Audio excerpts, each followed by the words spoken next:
వృషభ రాశి వారికి కూడా ఈ సంవత్సరం ఏమైనా ఆర్థికంగా లాభాలు అలాంటివి ఏమైనా ఉన్నాయా? వృషభ రాశి వారికి 75% అనుకూల ఫలితాలు ఉన్నాయి. హుహు. ఎందుకంటే సంవత్సర ప్రారంభంలోనే వారికి గురువు ద్వితీయ స్థానంలో ధనస్థానంలో ఉన్నారు. ఓకే. ద్వితీయం అంటే కుటుంబము, ధనము, వాక్కు, విత్తము ఈ మొదలైన ఫలితాలన్నీ ఉంటాయి. కాబట్టి ద్వితీయంలో గురువు ఉన్నప్పుడు అనుకూలంగా ఉంటుంది. ఈ సంవత్సరము విశేషం ఏంటంటే అమ్మ, ఇక్కడ వృషభ రాశి వారికి ద్వితీయంలో గురువు, అలాగే లాభంలో శని, అదేవిధంగా దశమంలో రాహువు. ఇందాక మనం చెప్పుకున్నాం 4 గ్రహాలు. 4లో 3 గ్రహాలు అనుకూలంగా ఉన్నాయి.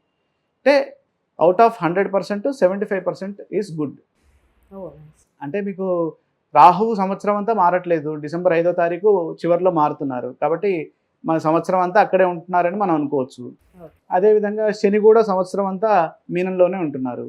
మారేది కేవలం గురువే. ఈ గురువు కూడా మీకు సంవత్సర ప్రారంభంలో అనుకూలంగా ఉన్నారు జూన్ వరకు.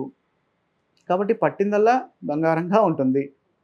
కాకపోతే ఇది కేవలం మీకు ఉత్సాహం రావడానికే ఇలా చెప్తాం, కానీ మేము పట్టుకున్నాం అయ్య గారు మాకు బంగారం కాలేదు అనకూడదు.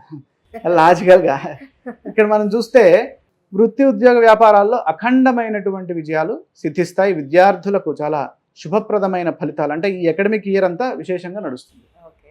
కానీ రాబోయే అకాడమిక్ ఇయర్లో శ్రద్ధ పెంచాలి. శ్రద్ధ ఉన్నప్పుడు ఏ విద్య అయినా వస్తుంది. శ్రద్ధ ఉన్న ఎడల రాని విద్య ఏది అనేది మనకి శ్లోకం కూడా ఉంది. శ్రద్ధ ఉంటే చంద్రయానం కూడా సుగమం అవుతుంది అనేది మనకి పద్యాల్లో చెప్తారు. కాబట్టి శ్రద్ధ ప్రధానంగా ఉండాలి.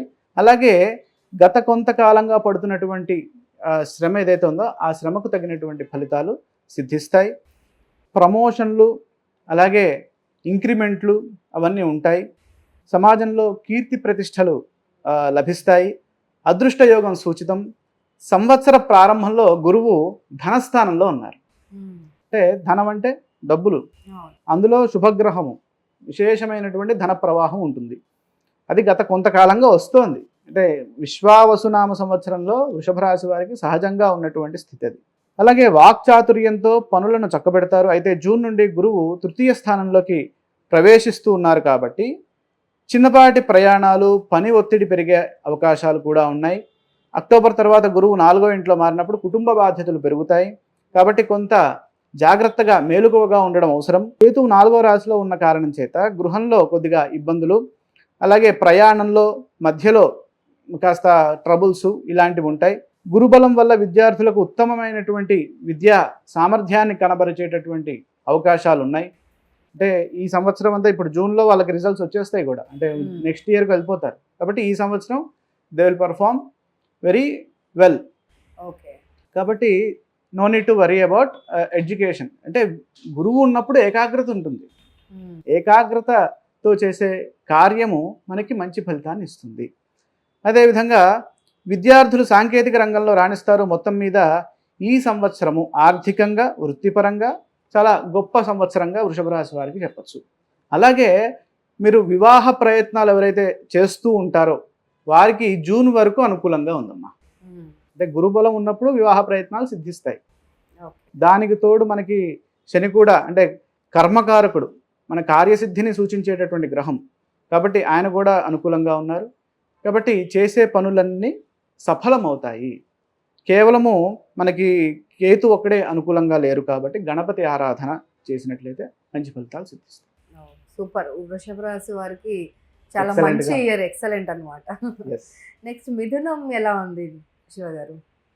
మిథునంలో చూసినట్లయితే మిథునం రాశి వారికి 50% శుభ ఫలితాలు ఉన్నాయి. కారణం ఏంటి? సంవత్సర ప్రారంభంలో జన్మరాశిలో గురువు ఉన్నారు, అలాగే దశమ స్థానంలో శని ఉన్నారు. ఇక 9వ రాశిలో రాహువు, తృతీయంలో కేతువు.